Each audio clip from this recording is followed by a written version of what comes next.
மக்களை என்ன தெருவுக்குள்ளே வண்டி நிற்குன்னு பார்க்குறீங்களா? தெரு கிடையாது, இதுதான் நம்ம மூலகரப்பட்டியோட ரோடு. இதுதான் அதிகமாக மக்கள் பயன்படுத்தக்கூடிய ஒரு சாலை. ஆனால் இது எப்போதுமே நமக்கு பார்த்திங்கன்னா இப்படி தான் போக்குவரத்து நெரிசலாகவே இருக்கும். ஏன்னா ராத்திரி நேரத்தில் பார்த்திங்கன்னா இந்த ஆம்னி பேருந்துகள், அப்புறம் நம்ம லோக்கலில் ஓடக்கூடிய பேருந்துகள் எல்லாமே இந்த வழியாக தான் வரும். அதனால தான் இந்த அளவுக்கு போக்குவரத்து நெரிசல் ஆகுது. சத்தியமாக சொல்கிறேன், இதில் ஓட்டக்கூடிய பேருந்து ஓட்டுநர்களுக்கெல்லாம் மிகப்பெரிய ஒரு பரிசை கொடுக்கணும்.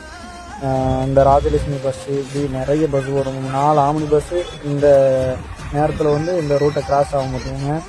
சென்னைக்கு போகக்கூடிய பஸ்ஸு, திருப்பூர் போகக்கூடிய பஸ்ஸு. அதனால் ராத்திரி எப்போதுமே பெரும்பாலும் இந்த மாதிரி தான் போக்குவரத்து நெரிசலாக இருக்கும். ஆனால் இது ரொம்ப இங்கே மூலவரப்பில் வாழ்கிற மக்களுக்கு இது பார்க்கறதுக்கு ரொம்ப அழகாகவே இருக்கும்.